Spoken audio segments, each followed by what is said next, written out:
Happy गर्भ संस्कार। आज के इस वीडियो में हम बात करेंगे गर्भ गीता की, जो भगवत गीता का एक मुख्य ज्ञान रूप है। जैसे मंदिर के गर्भगृह में भगवान का वास होता है, वैसे ही भगवत गीता का मूल स्वरूप गर्भ गीता में समाया हुआ है। इसीलिए इसका श्रवण करना ना केवल गर्भवती महिला के लिए कल्याणकारी है, अपितु ये कोई भी व्यक्ति के लिए कल्याणकारी है। कहते हैं गर्भवती महिला को सुबह शाम गर्भ गीता का श्रवण करना या पाठ करना चाहिए। पाठ करना संभव नहीं होता, इसीलिए आज के वीडियो में मैं आपको गर्भ गीता पाठ करके सुनाऊंगी।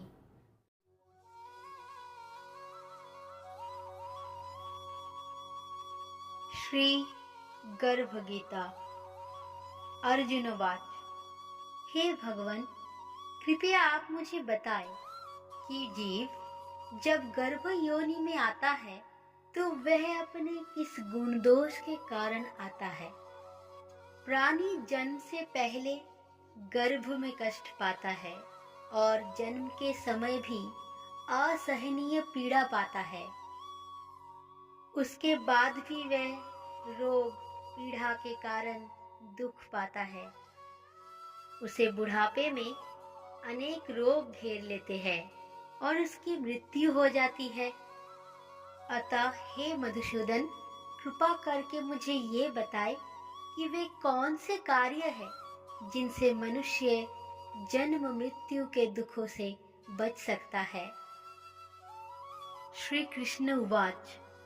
हे धनुर्धारी, जन्म मृत्यु का बंधन तो उन प्राणियों की नियति है जो संसार में क्रियान्वित रहते हैं। जो प्राणी संसार में नष्ट होने वाले पदार्थों से प्रेम करते हैं, वह संसार की नश्वर वस्तुओं की इच्छा रखते हैं। मनुष्य संसार की दौलत पाने की तो कामना करता है, परंतु भगवान की भक्ति से विमुख रहता है। इसीलिए वह बार बार अनेक योनि में पैदा होकर जन्म, मरण और गर्भ के दुख भोगता है। अर्जुनोवाच। हे माधव, संसार की मोह माया से मुक्ति तो संभव नहीं है। मन 5 विकारों के वश में है। वह 5 विकार काम, क्रोध, लोभ, मोह और अहंकार है। ये मन मस्त हाथी की तरह है, माया मन को हर लेती है। इन 5 विकारों में अहंकार सबसे प्रबल है। ये प्राणी को नरक में ले जाता है। हे जनार्दन, इस मदमस्त हाथी को कैसे वश में किया जाए? अर्थात मनुष्य को कौन से प्रयत्न करने चाहिए जिससे मन को भक्ति में लगाया जा सके। श्री कृष्णोवाच। हे कौन्तेय, जिस प्रकार मदमस्त हाथी को वश में करने के लिए महावत अंकुश का प्रयोग करता है, उसी प्रकार मन को काबू में करने के लिए ज्ञान रूपी अंकुश का उपयोग आवश्यक है। भक्ति और ज्ञान अभ्यास करने पर ही प्राप्त होते हैं। अहंकार करने से जीवन नरक बन जाता है। अर्जुनोवाच। हे जनार्दन, कुछ प्राणी तो आपके भक्ति करने के लिए वन जंगलों में जाके रमते हैं और कुछ सांसारिक मोह माया छोड़कर जगह जगह भटकते फिरते हैं। अतः हे प्रभु, इस बारे में कैसे पता चले कि आपकी भक्ति किस प्रकार मिल सकती है। श्री कृष्ण उवाच।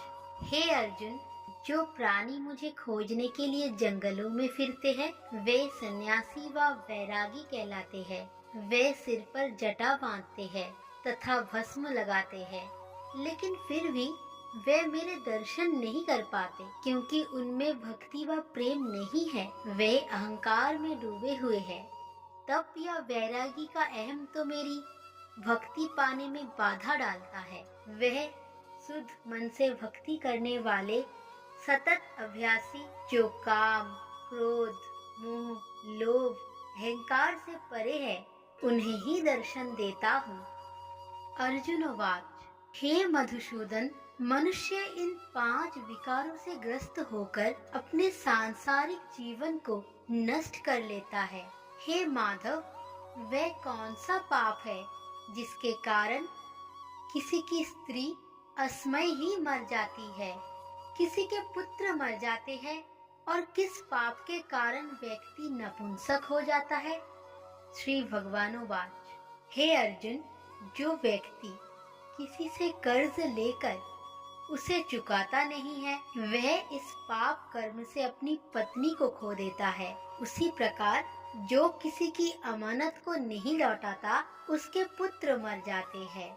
जो किसी व्यक्ति को सहायता करने का वचन देकर भी समय पर उसकी सहायता नहीं करता, वह नपुंसक हो जाता है।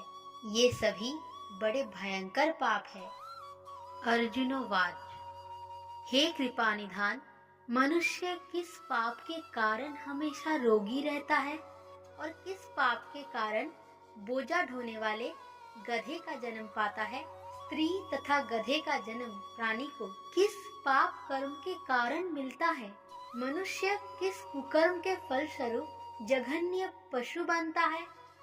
श्री कृष्णोवाच, हे धनुर्धारी, जो मनुष्य अपनी कन्या को बेच देता है, वह हमेशा रोगी रहता है। जो अभक्ष्य भोजन करता है और विषय विकार के लिए मदिरा पान करता है, वह गधे का जन्म पाता है। जो झूठी गवाही देने वाला होता है, वह स्त्री का जन्म पाता है। जो भोजन बनाकर पहले स्वयं खा लेते हैं, बाद में भगवान को चढ़ाते हैं, वह बिल्ली सूकर की योनि को प्राप्त करते हैं। अर्जुनोवाच, हे कृपानिधान, इस संसार में जिन प्राणियों को आपने धन दौलत प्रदान की है और उत्तम वाहन दिए हैं, उन्होंने कौन से पुण्य किए हैं?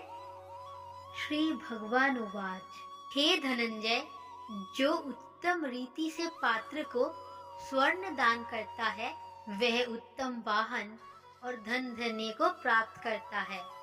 जो भगवान को साक्षी मानकर कन्या दान करते हैं, वह उत्तम पुरुष का जन्म पाते हैं। अर्जुनोवाच, हे दयानिधे, इस संसार में आपने किसी को तो सुंदर बनाया है और किसी को इतना कुरूप, किसी को धनवान बनाया, किसी को निर्धन, सो ऐसा क्यों है? श्री भगवान उवाच, हे अर्जुन, जिन प्राणियों ने अन्य दान किया है, उनका स्वरूप सुंदर है, और जिन्होंने विद्या दान किया है, वे विद्वान हैं। फिर भी पुरुष का रूप स्वरूप नहीं, बल्कि गुण महत्वपूर्ण है। जो संतों की सेवा करते हैं, वे धनवान व पुत्रवान होते हैं। अर्जुनोवाच, हे मधुसूदन, मनुष्य धन और सांसारिक सुखों के प्रति इतना मोह क्यों रखता है? श्री भगवान उवाच, हे कौन्तेय, यदि प्राणी मेरी कृपा से वंचित हो जाए, तो वह धन दौलत आदि से मोह करने लगता है। ये सब नाशवान है। विवेकी प्राणी इनसे दूर रहता है।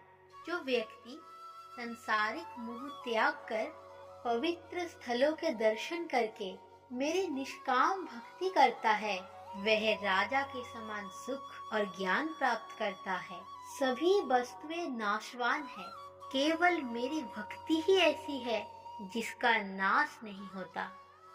अर्जुनोवाच, हे जनार्दन, मनुष्य में शारीरिक रोगों जैसे रक्त विकार, खंड वायु, अंधता तथा पंगुता आदि का कारण क्या है? ये रोग क्यों होते हैं? बताने की कृपा करें। श्री भगवान उवाच, हे अर्जुन, जो प्राणी मेरी भक्ति से विमुख होकर माया में लिप्त हो जाते हैं, वह क्रोधी, रक्त विकारी, आलसी, दरिद्र, शील संयम रहित, खंड वायु जैसे रोगों से ग्रसित होते हैं।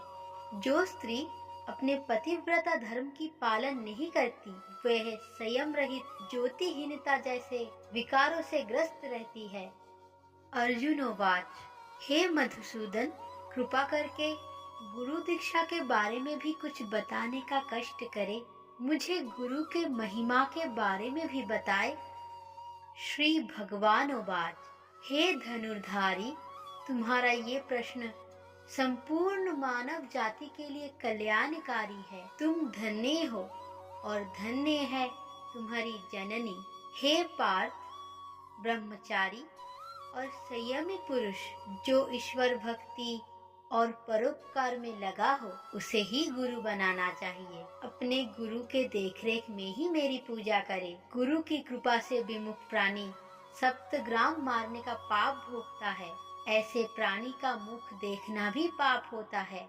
हे अर्जुन, सारे संसार के गुरु जगन्नाथ है। विद्या का गुरु काशी, चारों वर्णों का गुरु ब्राह्मण, ब्राह्मण का गुरु सन्यासी है।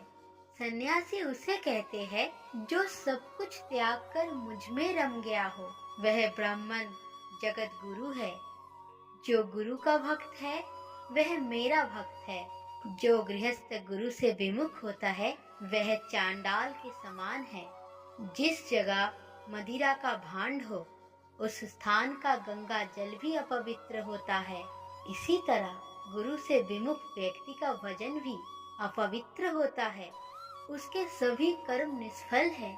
ऐसा व्यक्ति कुकर, सूकर, गर्दभ, काक इन योनियों को पाता है। वह अजगर सर्प के समान आलस्य में डूबा तिरस्कार पाता है। हे कौन्तेय, गुरु दीक्षा के बिना प्राणी का उद्धार संभव नहीं है।